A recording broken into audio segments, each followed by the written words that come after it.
옆에 분과 인사 나누시기 바랍니다. 은혜 받으세요.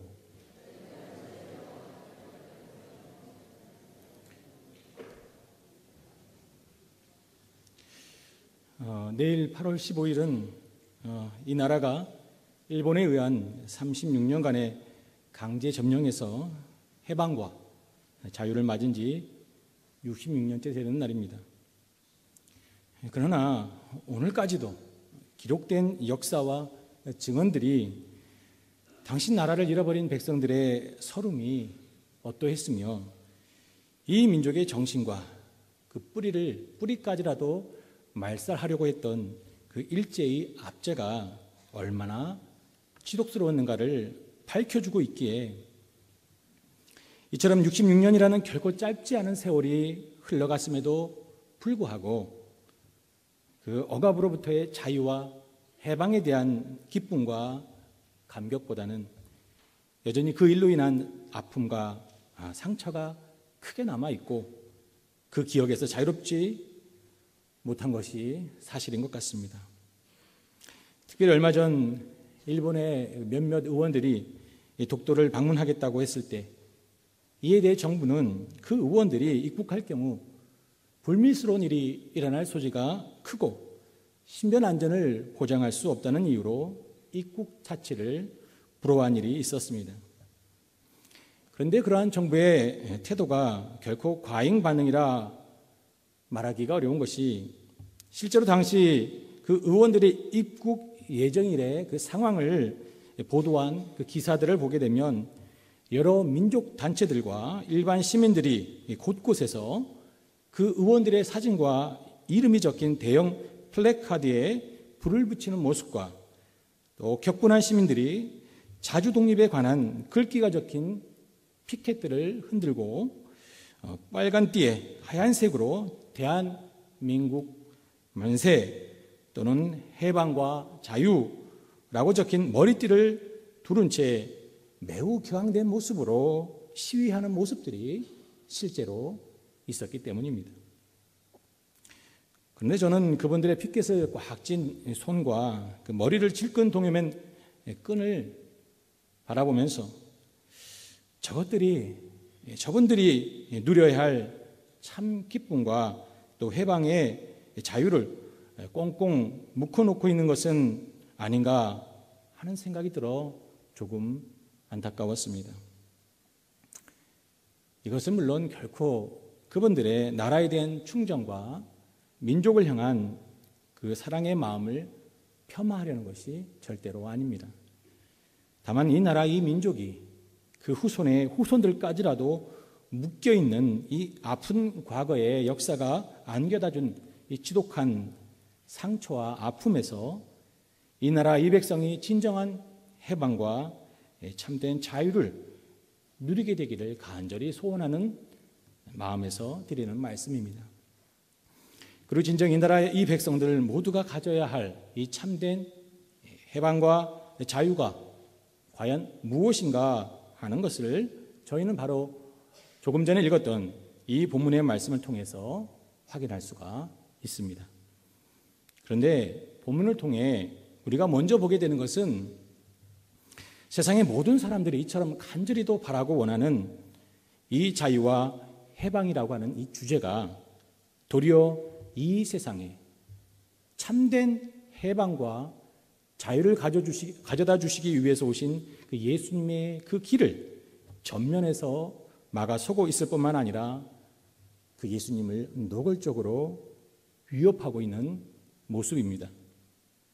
다 같이 함께 누가복음 4장 28절, 29절을 읽어보겠습니다. 시작.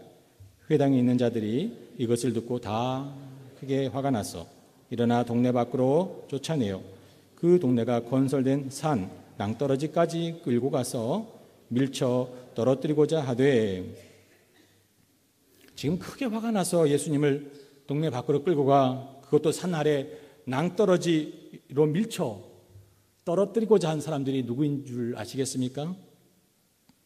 그들은 바로 예수님께서 비록 태어나지만 않았을 뿐 어려서부터 자라고 30평생을 사셔서 잘 알고 지낸 바로 고향 나사렛 사람들입니다. 그들은 지금 안식일에 회당에서 예배를 드리는 가운데 말씀을 듣다가 그러한 행동을 취한 것인데요. 도대체 그들은 무엇 때문에 그렇게 분노하고 있는 것입니까? 그들의 마음을 이해하기 위해서는 저들이 지금 머물고 있는 이 회당과 이스라엘의 역사에 대해서 잠시 살펴볼 필요가 있습니다. 과거 이스라엘은 우리나라처럼 바벨론에 의해서 무려 70년이라는 세월 동안 포로로 붙잡혀 속국으로 지낸 바가 있습니다.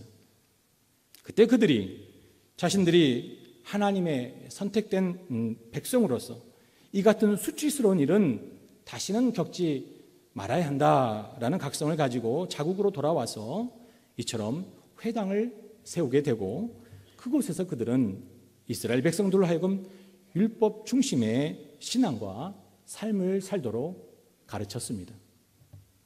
그러나 그 바벨론의 70년에 의한 포로 기간을 벗어난 지 수백 년이 지난 어느 때 다시금 이제로 로마에 의해서 통치를 받게 되는 처지가 된 것입니다. 그와 같은 상황 속에서 있었지만 로마는 그 회당의 자유를 허락합니다. 그래서 회당을 통해서 율법뿐만 아니라 이스라엘 사람들은 그 민족에 대한 자긍심과 또 종교를 지켜나아갈 수 있도록 가르쳤고, 특별히 오늘날 이와 같은 현대의 예배 형식과 유사한 말씀과 찬송과 기도 순으로 예배를 드리기도 하였는데요. 바로 그때 일정한 자격을 갖춘 자는 하나님의 말씀을 낭독하고 그것을 가르칠 수 있도록 허락하였습니다. 그래서 예수님께서도 공생애를 시작하시면서 이 회당을 중심으로 하나님의 말씀을 가르쳤던 것입니다. 또한 나사렛에 오셔서도 이같이 회당에서 예배를 드리시는 가운데 말씀을 선포하게 되신 거죠. 16절인데요. 예수께서 그 자라나신 곳 나사렛에 이르사 안식일에 늘 하시던 대로 회당에 들어가사 성경을 읽으려고 서심해. 예수님께서 읽고서 설교하신 그 본문은 오늘 우리들이 가진 성경 이사야 61장 1절과 2절의 말씀이었는데요. 그 내용이 바로 18절과 19절에 나와 있습니다. 주의 성령이 내게 임하셨으니 이는 가난한 자에게 복음을 전하게 하시려고 내게 기름을 부으시고 나를 보내사 포로된 자에게 자유를, 눈먼 자에게 다시 보게 함을 전파하며 눌린 자를 자유롭게 하고 주의 은혜의 해를 전파하게 하려 하심이라 하였더라. 사실 이같이 하나님의 말씀, 이 이사야의 말씀을 봉독하실 때까지만 해도 아무런 문제도 일어나지 않았습니다. 그들은 예수님과 더불어 경건한 모습으로 예배에 참석하고 있었습니다. 그리고 예수님은 이제 그 이사야의 말씀을 가지고 설교를 하기 시작하셨는데 그 내용이 21절에 나오는 것입니다. 이에 예수께서 그들에게 말씀하시되 이 글이 오늘 너희 귀에 응하였느니라. 짧죠? 네. 이 말씀이 오늘 너희 귀에 응하였느니라 라고 하시는 말씀을 하신 겁니다.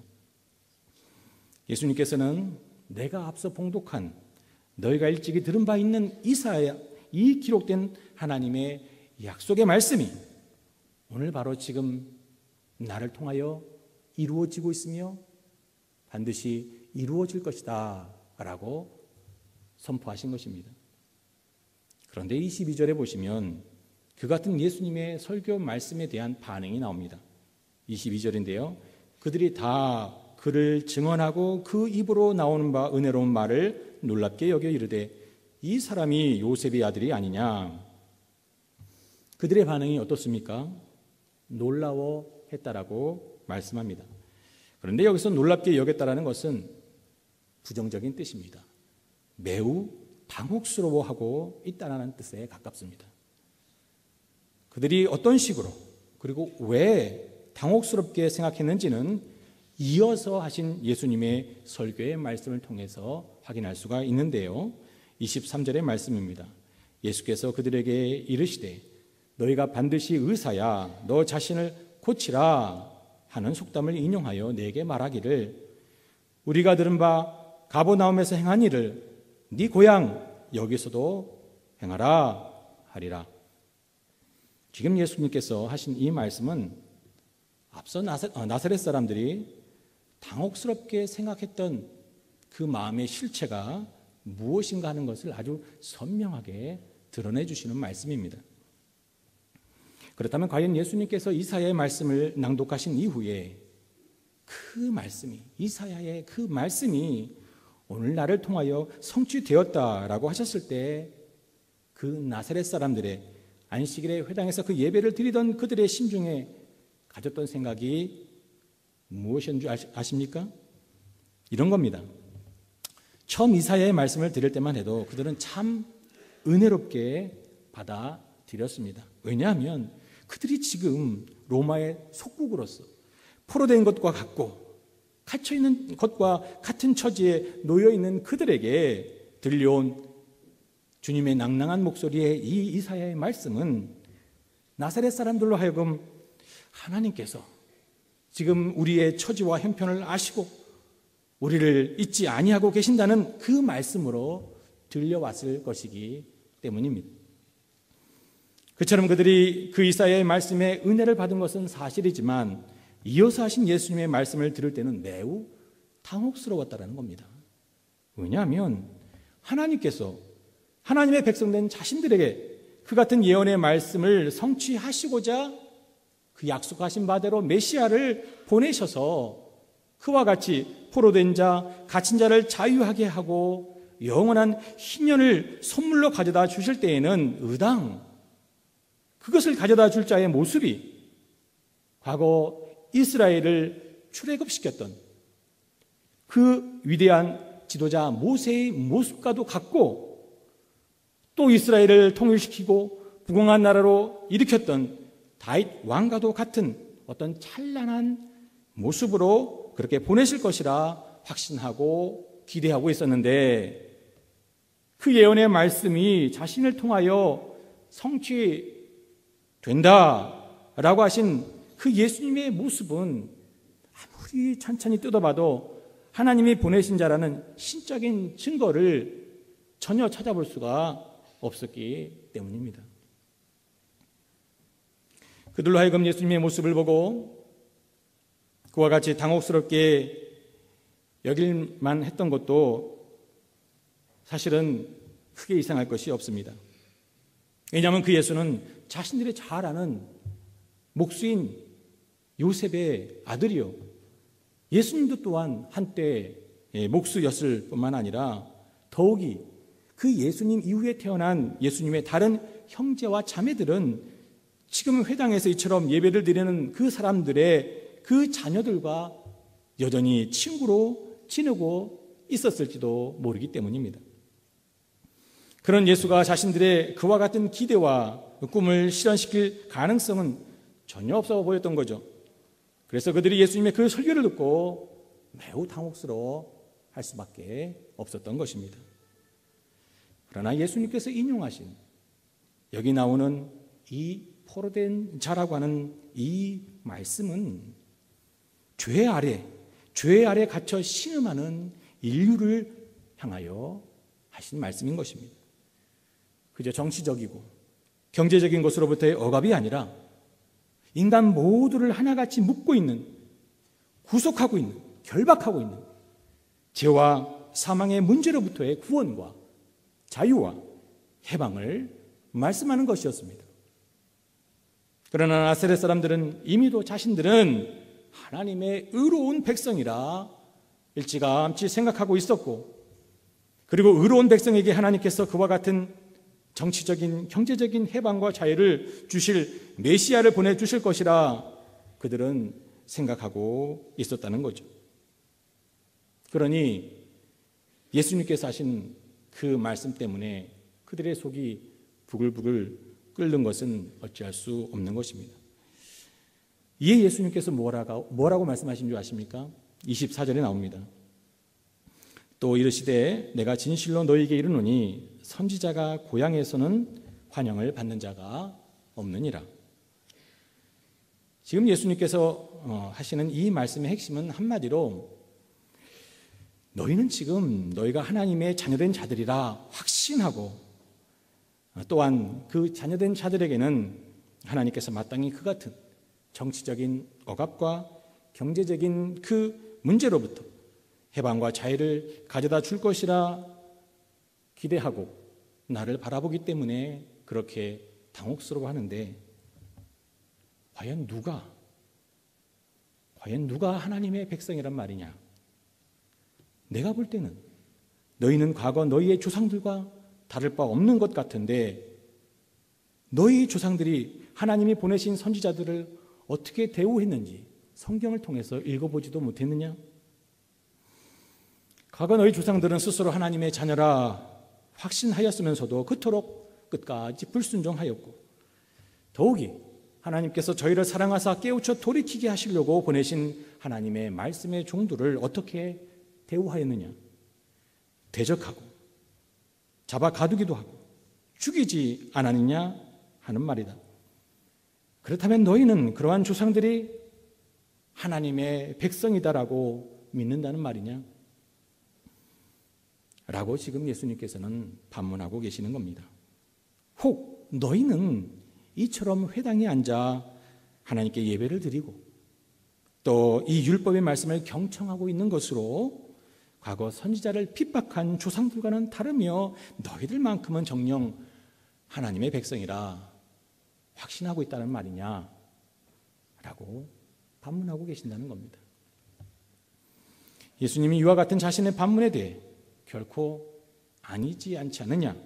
아니다 라고 그와 같이 직접 답을 내리지 아니하시고 도리어 구약에 나타난 두 가지 사건을 예로 들어 과연 누가 하나님의 백성이란 말이냐? 라고 하신 그 반문에 대한 답을 내리십니다. 누가복음 4장 25절로 27절입니다. 우리 같이 한번 읽어볼까요? 누가복음 4장 25절로 27절입니다. 시작. 내가 참으로 너희에게 이르노니 엘리야 시대에 하늘이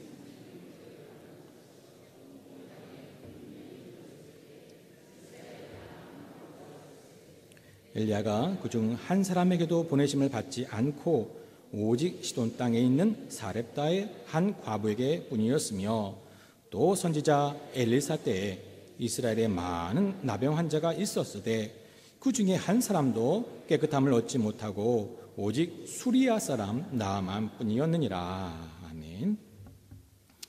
지금 예수님의 이 구약의 사건을 인용하시며 하신 설교 말씀에 공통된 그 특징이, 그 주제가 무엇인 줄 아시겠습니까?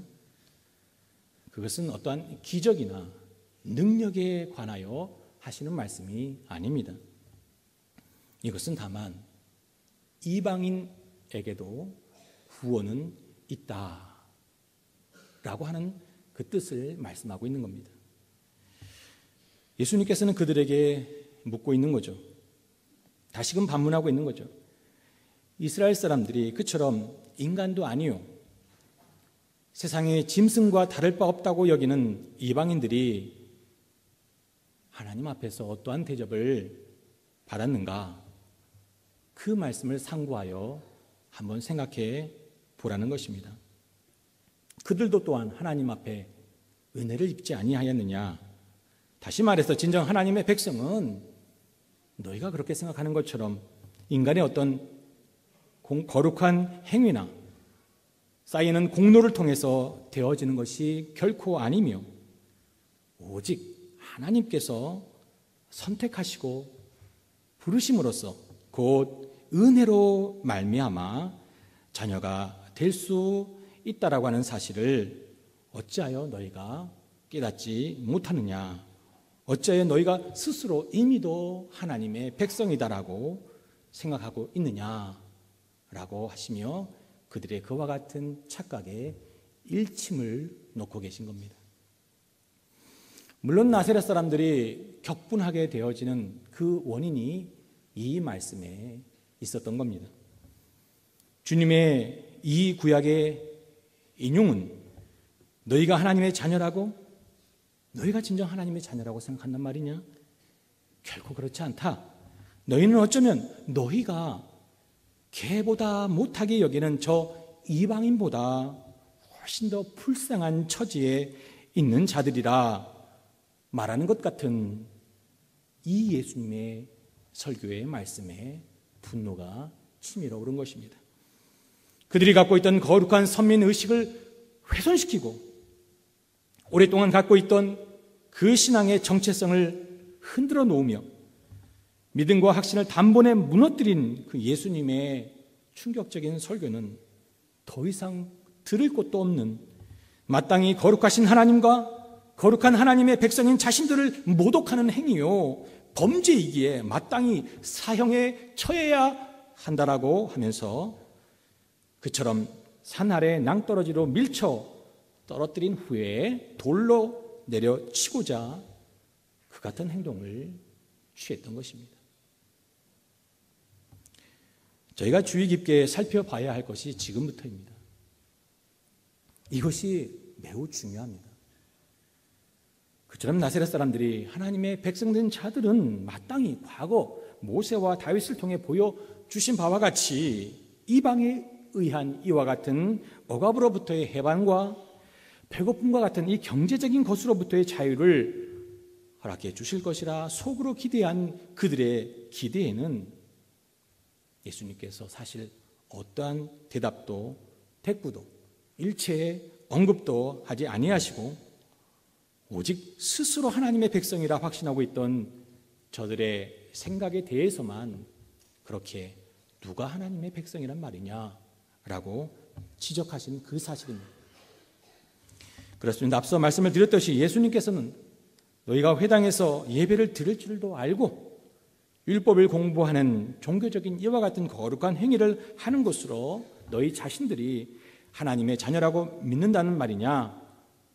아니라 인간 편에서의 어떠한 행위가 보여짐으로써 너희가 하나님의 백성이 되는 것이 결코 아니며 진정 하나님의 백성은 오직 하나님의 선택하심과 은혜로 말미암아 태어나는 것이라고 하시는 이 말씀 외에 그들이 속으로 하나님의 자녀이기에 마땅히 기대했던 그 같은 민족적인 해방과 자유에 대한 기대에 대해서는 어떠한 응답도 대응도 하지 아니하셨다는 이 사실이 매우 중요하다는 겁니다. 예수님의 그와 같은 태도는 다른 성경의 말씀을 통해서도 우리가 확인할 수가 있습니다. 특별히 요한복음 6장을 보게 되면 그 6장은 주로 오병이어의 기적을 배경으로 하여 기록되었는데요. 오병이어의 기적을 바라본 많은 자들이 예수님을 따르겠다고 그때 그 12제자 외에 많은 사람들이 제자로 들어오게 됩니다. 또 다른 많은 사람들은 그 예수를 왕으로 추대하고자 집요하게 그를 쫓아다니는 일이 있었습니다. 예수님의 기적을 보고 예수님을 왕으로 추대하고자 했던 그들 역시도 그 나사렛 사람들처럼 저야말로 참으로 이 민족을 자유케 하고 해방할 참으로 하나님이 보내신 자다. 그리고 우리가 꿈꾸는 이 민족적인 해방이야말로 하나님의 뜻이다 라고 믿었던 것이죠. 그때에도 그들을 향하여 예수님께서는 일체 그와 같은 민족적인 해방이나 경제적인 빈곤으로부터의 자유에 대해서는 일체 다른 말씀을 하지 아니하시고 도리어 요한복음 6장 53절에 보시면요, 예수께서 이르시되 내가 진실로 진실로 너희에게 이르노니 인자의 살을 먹지 아니하고 인자의 피를 마시지 아니하면 너희 속에 생명이 없느니라. 아멘. 이 같은 말씀을 왜 하고 계시는지 아시겠습니까? 지금 예수님의 행하신 엄청난 기적을 보고 예수를 따르는 자들은 이 정도의 기적을 행하는 자야말로 하나님이 보내신 자가 아니냐. 제가 이같이 오시면 하나님의 백성된 우리를 이 정치적인 억압으로부터 해방을 주시고 우리의 이 경제적인 얽매였던 이 모든 문제로부터 영원한 자유를 주시겠다고 그처럼 예수님을 따라온 그러한 생각을 가지고 예수님을 따라온 자들에게 예수님께서는 그들의 그와 같은 기대에 대해서는 전혀 아무런 대꾸도 하지 아니하시고 누가 하나님의 백성이 될 수 있다는 말이냐? 누가 하나님의 백성이 될 수 있다는 말이냐? 라고 하시는 이와 같은 뜻만 전하셨다는 겁니다. 하나님이 보내시는 자, 곧 다 예수의 살과 피를 마시지 아니하는 자들에게는 결코 생명이, 영생이 없다 하신 말씀은 역시도 하나님의 선택과 은혜가 아니고서는 결코 하나님의 백성이 될 수 있는 자가 아무도 없다라고 하는 사실을 말씀하고 계시는 겁니다. 그렇습니다. 이때에도 동일하게 예수님께서 하신 말씀은 단지 누가 하나님의 백성인가를 말씀하고 계실 뿐이었다는 거죠. 이 같은 주님의 뜻을 확인시키시고자 예수님은 계속해서 말씀하셨는데요. 요한복음 6장 65절에 이렇게 기록되어 있습니다. 또 이르시되 그러므로 전에 너희에게 말하기를 내 아버지께서 오게 하여 주지 아니하시면, 내 아버지께서 오게 하여 주지 아니하시면 누구든지 내게 올 수 없다 하였노라 하시니라. 무슨 말씀입니까? 예수 그리스도의 피를 의지하여 하나님의 자녀가 되는 것은 그것조차 인간의 공로나 어떤 조건도 개입될 수 없는 것이며 결국 하나님의 부르심, 하나님께서 예수 그리스도를 믿게 하시는 그 은혜를 허락지 아니하시면 그 누구도 하나님의 자녀가 될 수 없다라고 하는 그 사실을 말씀하고 계시는 겁니다.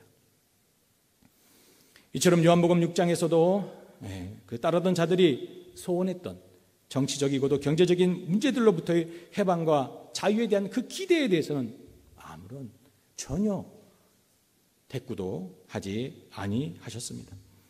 그때 이와 같이 오병이어의 이 놀라운 기적을 보고 예수님을 왕으로 삼고자 했던, 그리고 많이 제자로 입문했던 자들이 나사렛의 사람들과는 조금 차이가 있을 뿐 결코 다르지 않은 행동을 보여줍니다. 그것이 요한복음 6장 66절에 나오는데요. 그때부터 그의 제자 중에서 많은 사람이 떠나가고 다시 그와 함께 다니지 아니하더라. 왜 그렇게 하신 걸까요? 조금이라도 그들의 기대에 조금이라도 부응할 수 있는, 그래 내가 너희들에게 기대하고 있는 그것을 내가 채워주기 위해서 또 왔다. 그 말씀 한마디만 해주셨더라면 그렇게 예수님을 떠나고 다시는 그와 다니지 아니하는 그 사람들이 그렇게 많이 생겨나지 아니하였을 텐데 말입니다.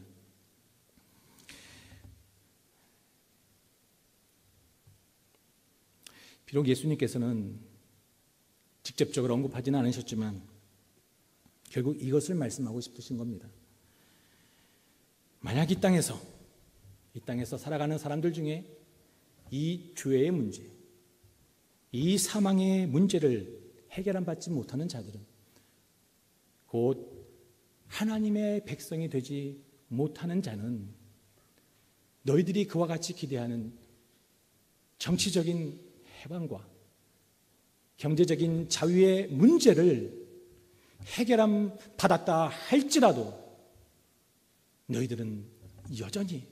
그들은 여전히 목마르고 배고플 수밖에 없다라고 하는 사실을 말씀하고 있었던 것입니다. 사랑하는 성도 여러분, 지금 이 복음서를 기록한 누가가 본문을 통해서 전하고자 하는 메시지가 무엇인지 아시겠습니까? 이 글을 기록하고 있는 누가는 앞에서 예수님께서 나사렛 사람들에게 하신 그 설교의 말씀을 통해 그와 같이 나사렛 사람들을 비롯하여 많은 유대인들이 가졌던 하나님의 백성으로서의 정체성을 그와 같은 정치적이고 경제적인 것으로부터의 해방과 자유로 확인받고 싶어 하려는 그 생각에 no, 아니다 라고 하는 그 메시지를 전하고 싶은 것입니다. 결코 하나님의 은혜로 말미암아 예수를 통하여 얻은 그 죄로부터의 자유와 해방 이외에 하나님의 백성된 증거로 삼고자 하는 그 일체의 생각과 시도는 참으로 어리석을 뿐만 아니라 매우 위험한 것입니다 라고 하는 메시지를 전하고자 누가는 이 펜을 든 겁니다. 여기서 우리는 누가가 그와 같은 사실, 곧 하나님의 백성이 하나님의 백성된 표지를, 그 증거들을 오직 예수 안에서 죄를 해결함 받은 것 외에 예수로 말미암아 나의 죄가 해결함 받았다 라고 하는 그 사실을, 그 진리를 믿는 것 외에 또 다른 것으로, 곧 눈에 보이는 것으로, 그 어떤 물질적인 것으로 확인하며 자꾸만 살아가려고 하는 것은 하나님의 백성된 자가 가진 그 믿음을 한순간에 쏟아버릴 수 있고 그처럼 예수님을 떠나버릴 수 있는 매우 위험한 것임을 증거하기 위해서 앞에서 그처럼 예수님께서 설교하신 그 말씀 속에서는 결코 그들이 바라여 그렇게 예수님이 말씀하심으로 분노했던 그 나사렛 사람들에게 일체의 어떤 경제적인, 어떤 정치적인 그와 같은 문제에 대하여서는 침묵하셨다는 사실을 기록함으로써 그렇게 그것으로만 지금 이와 같은 전하고자 하는 메시지를 기록한 것이 아닙니다. 만일 우리 가운데 누군가가 오늘 본문을 누가복음 4장 1절부터 읽어 오신 분이 계신다면 바로 그와 같은 전하고자 했던 누가의 메시지, 그 진정으로 하나님의 백성된 표지는, 그 증거는 예수 그리스도를 믿음으로 죄의 속박에서 벗어나는 것 외에 그 어떠한 것으로도 가령 어떠한 외부적인 억압이나 빈곤으로부터의 자유와 해방 같은 것으로서 그 하나님의 백성된 정체성을, 그 증거들을 삼으려고 하는 생각은 참으로 위험하다라는 것을 전하고자 한 그 누가의 메시지를 그렇게 처음부터 확인해 볼 수 있었습니다. 그렇습니다. 누가는 그와 같은 사실을 그 앞에서부터, 4장 그 앞절에서부터 이와 같은 사실을 말씀하고 싶었던 겁니다. 그것은 누가복음 4장 서두에 나오는 예수님께서 공생애를 시작하실 때 광야에서 물리치신 마귀의 시험에 관한 기사를 기록할 때 매우 의도적으로 마태복음을 기록한 마태와 다르게 기록한 것을 통해서 우리는 확인할 수가 있습니다. 지금 누가는 예수님께서 광야에서 시험당하신 사건의 순서를 마태하고 달리 의도적으로 순서를 바꿔 놓습니다. 그러니까 마귀가 예수님을 시험한 것은 우리가 잘 알고 있듯이 세 가지인데요. 마태의 경우는 그 첫 번째로 돌을 떡으로 만들어 먹으라 라는 것을 첫 번째에 두고요. 두 번째는 성전 꼭대기에 올라가 뛰어내리라 하는 것과 세 번째는 마귀가 자신에게 경배하라 한 것이라 기록하고 있지만 누가는 그렇게 기록하지 않습니다. 물론 첫 번째 돌을 떡으로 만들어 먹으라 하는 그 시험은 같습니다. 그렇지만 그 두 번째 곧 성전에서 뛰어내리라 하는 그 시험을 강조하기 위해서 일부러 두 번째에 놓지 않고 세 번째에 갖다 놓습니다. 누가복음 4장 9절 이하를 보시면 확인할 수 있는데요. 읽지는 않겠고요. 왜 누가가 마귀의 그 성전 꼭대기에서 뛰어내리라는 시험을 맨 마지막에 놓고 있는 줄 아시겠습니까? 마귀가 던진 세 번째 시험 속에는 다음과 같은 치명적인 유혹이 감춰져 있기 때문에 그렇습니다. 그것은 예수여, 너가 내 첫 번째, 두 번째 시험에 넘어가지 않고 그처럼 사람이 떡으로만 살 것이 아니요 하나님의 말씀으로 살 것이라고, 또한 너의 그 모든 사역, 그 십자가의 사역보다도 하나님의 영광이 더욱더 귀한 줄 알아 하나님을만을 경배할 것이라 고백하였으니 곧 너의 믿음이 참으로 대단하니 하나님도 기뻐하시겠구나. 그렇다면 진정으로 너가 이와 같이 높은 곳에서 뛰어내린다 할지라도 분명히 하나님은 너를, 전사들을 들어서 보호해 주지 아니하시겠느냐라고 지금 유혹하고 있는 것인데요. 우리는 얼핏 생각할 때 누가가 이 시험을 굳이 맨 뒤에 가게 해서 강조할 이유가 있었을까라고 생각할 수 있겠지만 이것은 우리가 위에서 앞에서 줄곧 이야기해온 누가가 전하고자 하는 그 주제와 연결되어지는 매우 중요한 사안이라는 겁니다. 바로 나사렛 사람들을 비롯한 많은 유대인과 심지어 오늘날 우리 그리스도인들로 하여금 가장 잘 넘어지게 하는 마귀의 그 시험을 주목하게 함으로써 동일한 메시지를 누가는 전하고자 하는 것입니다. 일반적으로 자신들이 진정 하나님을 섬기고 하나님을 찬양하고 하나님을 예배하며 스스로 하나님의 백성이라 확신이 들 때 누구나 할 것 없이 나타나는 신앙의 형태는 이처럼 하나님을 믿는 자들에게는 하나님께서 그처럼 자신들이 원하는 방식에 곧 눈에 보이는 것들로 정치적이고 경제적인 자유와 해방들로 그렇게 보상해 주실 것이다. 그렇게 보상해 주셔야 한다라고 하는 생각을 갖게 된다는 겁니다. 누가가 전하고자 하는 메시지가 분명하게 드러나고 있는 순간입니다. 누가가 일관되게 한 가지를 말씀하고 있는 것을 놓치지 마시기 바랍니다. 하나님의 백성된 정체성을, 그 증거를 결단코 하나님의 은혜와 하나님의 구속을 통하여 죄에서 자유케 된 것 이외에 그리스도의 보혈로 말미암아 그 죄에서 자유함을 받게 된 그 진리를 믿는 것 이외에 다른 일체의 어떠한 것으로 하나님의 백성된 그 정체성을 확인하지 말라는 것입니다.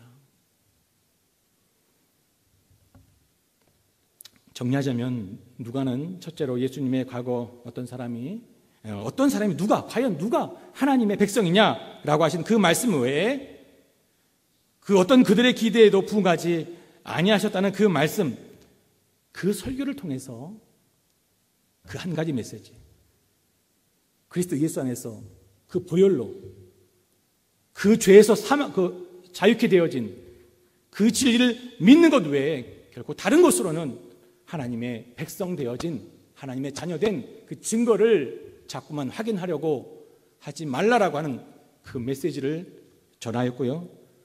둘째로 하나님의 백성이 하나님을 섬길 때 드리는 헌금과 예배와 그 봉사를 인하여 자신이 하나님의 백성이라는 확신이 들 때 가장 크게 유혹을 받는다는 사실, 다시 말해서 하나님의 자녀이니 하나님께서 반드시 내가 지금 원하고 있는 것으로 채워주심으로써 내가 하나님의 사랑받는 자녀라는 것을 확인시켜 줄 것이다 라고 하는 그와 같은 시험을 경계하기 위해서 마귀가 성전 꼭대기로 올려 뛰어내리라 한 그 시험을 마태는 두 번째 갖다 놓았지만 그렇게 누가는 맨 마지막에 강조하기 위해서 갖다 놓음으로써 도무지 눈에 보이는 다른 어떠한 것으로는 하나님의 자녀된 그 증거를 자꾸만 확인하려는 헛된 신앙의 삶을 살지 말라고 하는 그 메시지를 경고했고요. 세 번째로, 사실 이 누가복음은 이방 사람으로서 매우 높은 관직에 올라 있던, 이 복음을 듣긴 들었지만 예수에 대한 마음을 활짝 열지 못한 그 데오빌로라는 그 사람을 향하여 염두에 두고서 기록했다는 사실을 기억하게 될 때에도 동일한 메시지를 증거하고 있다는 것을 우리가 알 수 있다는 겁니다. 누가는 로마 사람으로서 고급 관리요, 또한 누가 보아도 자기의 인생을 승리로 이끌었다고 자부할 사람이지만 그러하게 더욱더 주님 앞으로 다가오지 못하는 그 데오빌로를 불쌍히 여겨서 지금 이 본문을 기록해 내려가고 있다는 것을 놓치면 안 된다는 겁니다. 이 본문을 읽고 있는 그 데오빌로를 향하여, 데오빌로요, 당신은 생각할 때 나사렛 사람들의 행동을 보고서, 그와 같은 행동들을 보고서, 그렇지, 저희가 하나님의 백성들이라고 해서 뭐가 다르겠는가? 저희도 역시 이 땅에 이 억압에서 해방되어지고 경제적인 문제에서 자유하고 싶어 하는 것이 당연하지 않는가? 라고 읽으시겠지만 예수님은 그렇게 말씀하지 아니하셨습니다.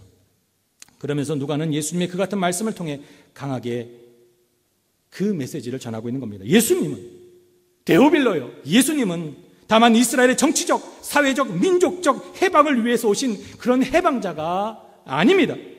그분은 인간의 공통의 근본적인 문제인 죄의 문제를 해결하기 위해서 오신 구원자 되십니다. 이 죄의 문제는 인종과 국가를 넘어선 모든 인간의 근본적인 문제라는 것을 모르십니까?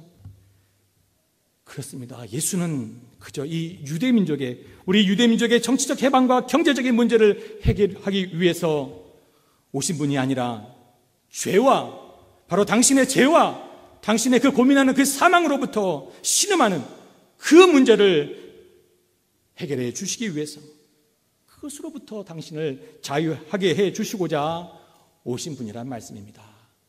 라고 기록하고 있는 겁니다. 사랑하는 성도 여러분, 오늘 여러분들은 그럼에도 불구하고 이제도 그와 같이 눈에 보이는 이 땅의 얽매인 것으로부터의 해방과 자유를 통해서 나는 하나님의 백성된 정체성을, 그 증거를 나는 확인하고 싶다라고 그런 마음이 드십니까? 목사님, 그럼 이 눈에 보이는 이 물질적인 것들을 바라는 것이 잘못된 것이란 말씀입니까? 저는 그것이 잘못된 것이다라고 말씀드리고 있는 것이 아닙니다. 예수님께서 하시는, 누가가 이 본문을 기록하면서 우리에게 전하고자 하는 그 메시지만을 전하고 있는 겁니다. 그것으로 자꾸 우리의 신앙을 하나님의 백성이다라고 하는 사실을 확인하려고 들면 언젠가 그것이 응답되어지지 아니할 때는 예수님을 얼마든지 떠날 수 있고 예수님을 낭떠러지로 밀쳐 떨어뜨릴 수 있는 자가 우리라는 겁니다. 사도 바울이 뭐라고 말씀했습니까? 교회 안에 들어와 있던 수많은 노예의 신분을, 당시 2000년 전에 교회 안에는 많은 종들이 있었습니다. 수많은 노예의 신분을 갖고 있던 성도들에게 하나님을 믿노라 하지만 여전히 부당하며 억울하며 참으로 인간 취급도 받지 못한 현실에서 벗어나지 못한 채 여전히 예배하고 여전히 헌금하며 여전히 찬송하며 여전히 기도하는 그들에게 무엇라고 말씀했습니까? 에베소서 6장 5절에 종들아, 두려워하고 떨며 성실한 마음으로 육체의 상전에게 순종하기를 그리스도께 하듯 하라. 어떻게 해서든지 그 주인으로부터 달아나라. 할 수만 있으면 벗어나라고 머리를 짜내라. 그렇게 말씀하지 아니하셨습니다. 그렇게 기도하라 라고 말씀하지 아니하셨습니다. 지금 종된 그 모습 그대로 섬기되 더욱 예수를 섬기듯, 너가 믿는 예수를 섬기듯 그렇게 상전을 섬기라고 말씀했다는 겁니다.